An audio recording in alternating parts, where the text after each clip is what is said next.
YCP ప్రభుత్వంలో అభివృద్ధి ప్రజా సంక్షేమాన్ని పక్కన పెట్టి వారి స్వార్థ ప్రయోజనాల కోసం ప్రాకులాడుతున్నారని ఎమ్మెల్యే నందమూరి బాలకృష్ణ ఆరోపించారు.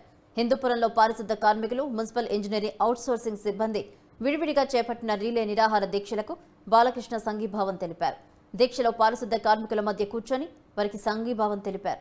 సమస్యల పరిష్కారం కోసం రీలే నిరాహార దీక్షలు చేస్తున్నప్పటికీ వైసీపీ ప్రభుత్వం ఏమాత్రం పట్టించుకోలేదని, తమ సమస్యల పరిష్కారానికి కృషి చేయాలని కార్మికులు ఎమ్మెల్యేకు విజ్ఞప్తి చేశారు.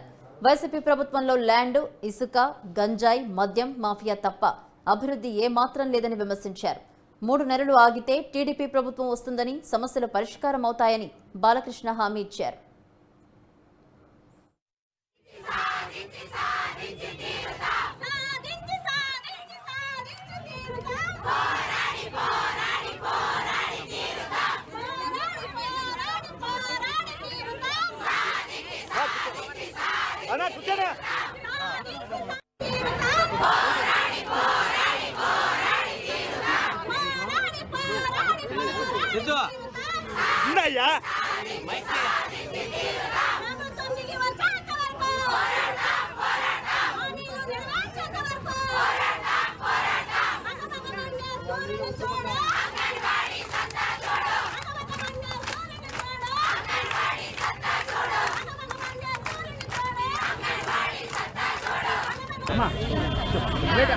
ప్రశాంత్ తెలుగుదేశం అధికారంలో తగిన ప్రాముఖ్యత ఇచ్చి వాళ్ళ ఏవేవి డిమాండ్స్ ఉంటాయన్నీ కూడా నెరవేరుస్తూ ఆర్థిక వనరులను సృష్టించి ఎటువంటి లోటు ఎవరికి రాకుండా మన ఊరు, మన పరిసరాలు అందంగా పరిశుభ్రంగా ఉండాలని, అలాగే మన పంటను సుందరంగా తీర్చిదిద్దే మా సోదరి మనులు ఇక్కడ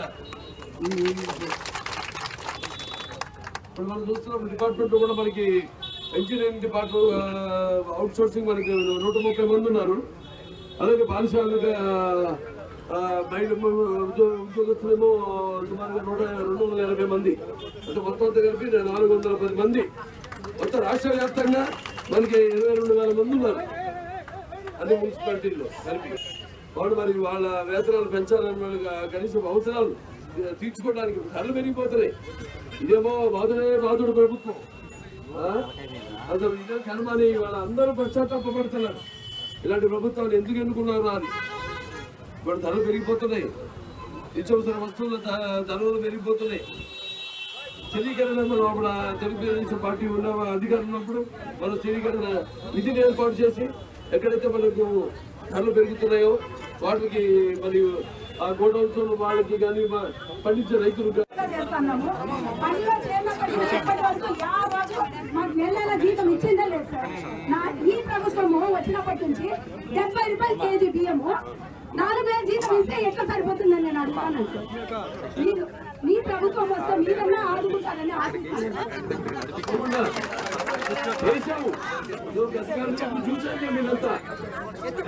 మున్సిపాలిటీ ఎంత అర్థం ఉండేది. మన అన్ని చూసాం. హాస్పిటల్కి వెళ్తే రోడ్లు కట్టేసి చక్కల బంధువులు కనబడుతున్నాయి.